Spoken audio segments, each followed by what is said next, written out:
Focus Dîner, quelques minutes chaque matin pour éveiller le cœur et nourrir la foi. Bonjour. Aujourd'hui, on va plonger au cœur d'un pilier essentiel de la foi islamique, la croyance au prophète. C'est une notion vraiment fondamentale pour comprendre comment le message divin est perçu. Alors pour commencer, posons-nous cette question. Comment un message qui vient de Dieu peut-il traverser les siècles et arriver jusqu'à nous?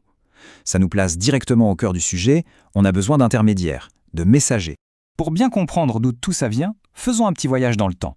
Imaginez, on est en Arabie, au 7e siècle. Et à cette époque, le paysage religieux est incroyablement riche et diversifié. Certaines sources décrivent même l'endroit comme un véritable bouillon monothéiste. C'est une super expression, je trouve. Ça montre bien que l'idée d'un Dieu unique n'était pas du tout nouvelle, elle circulait déjà sous plein de formes différentes.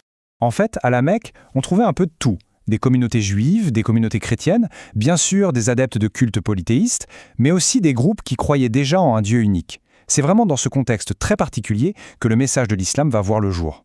Alors, maintenant, passons de ce contexte général à l'arrivée du message porté par Mahomet, qui émerge pile à ce moment-là, dans cet environnement. Il ne faut donc pas voir ça comme une rupture totale, comme une religion qui sortirait de nulle part. Non, pas du tout. Le message initial est plutôt perçu comme une continuation, une sorte de réforme du monothéisme, pour restaurer la pureté des traditions qui existaient déjà. Et pour vraiment saisir le sens de tout ça, il faut le replacer dans une perspective beaucoup plus large, celle de la très longue chaîne des prophètes. C'est un concept absolument central. Alors concrètement, c'est quoi la mission d'un prophète? Et pourquoi est-ce que cette croyance est si fondamentale dans l'islam? Eh bien, c'est carrément un des 6 piliers de la foi, ce qu'on appelle l'iman. Pour être précis, c'est le 4e. En gros, c'est la certitude absolue que Dieu a choisi parmi les humains des guides parfaits pour nous transmettre sa parole.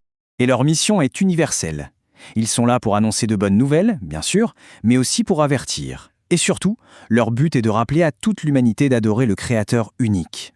D'ailleurs, le Coran précise bien qu'aucune civilisation, aucune nation n'a été laissée de côté. Maintenant, imaginez l'enjeu. Pour qu'un message aussi important soit transmis sans la moindre erreur, sans la moindre corruption, chaque prophète doit posséder des qualités infaillibles. Elles sont non négociables. Voyons voir lesquelles. Il y en a 3 qui sont indispensables. D'abord, la sincérité, pour garantir que le contenu est vrai. Ensuite, la fidélité, qui assure l'intégrité morale parfaite du messager. Et enfin, la transmission. C'est l'obligation de tout dire, de ne rien cacher du message qui a été reçu. Et pour que ce soit encore plus clair, regardons l'inverse. Le mensonge, le parjure ou le fait de cacher une partie du message, tout ça est considéré comme tout simplement impossible pour un prophète. C'est ce qui scelle la confiance totale dans le message qu'ils transmettent. D'accord, mais une question se pose. Comment être sûr qu'une personne est bien un prophète? Et est-ce qu'ils sont tous au même niveau? La preuve ultime, la confirmation divine, c'est ce qu'on appelle le miracle, la mouziza. C'est un événement qui défie complètement les lois de la nature, un acte prodigieux qui sert de preuve irréfutable, comme par exemple fendre la lune ou faire parler des animaux. En fait, la fonction du miracle est très claire. C'est comme si Dieu disait directement aux gens « Écoutez bien, mon serviteur que vous voyez là est sincère, il dit la vérité en mon nom. » Alors, accrochez-vous. Selon la tradition, le nombre total de prophètes envoyés à l'humanité depuis le tout premier Adam serait de 124 000. C'est un chiffre immense qui souligne vraiment à quel point le message divin est vu comme universel et constant à travers l'histoire. Mais attention, parmi ce grand groupe, il y a une élite, si on peut dire. 313 d'entre eux sont des messagers. La différence, un messager est un prophète qui a une mission spéciale, il apporte une nouvelle législation, une nouvelle loi divine ou un livre sacré à son peuple. On continue de zoomer. Sur ces 313, le Coran en nomme spécifiquement 25. Et ceux-là, les croyants doivent les reconnaître par leur nom. On y retrouve évidemment des figures très connues comme Adam, Noé, Abraham, Moïse ou encore Jésus. Et enfin, tout en haut de cette hiérarchie spirituelle, on trouve un groupe encore plus restreint, le top du top si on veut, les 5 messagers qu'on appelle les doués de fermeté. Il s'agit de Noé, Abraham, Moïse, Jésus et Mahomet. Ils sont considérés comme les plus grands des messagers, notamment à cause de leur patience, de leur endurance et de leur persévérance face à des épreuves et une opposition vraiment extrême.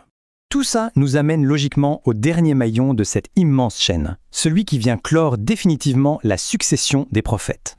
Voilà, dans la théologie islamique, Mahomet est appelé le sceau des prophètes. Qu'est-ce que ça veut dire? Tout simplement qu'il est le tout dernier. Son message est considéré comme final, universel, s'adressant à toute l'humanité, et il vient compléter et même abroger les révélations précédentes. Et on va finir là-dessus avec une question qui pousse à la réflexion. Le fait qu'il y ait une fin à cette lignée de prophètes, qu'est-ce que ça implique? Ça suggère que le message divin est désormais complet et qu'il est préservé jusqu'à la fin des temps.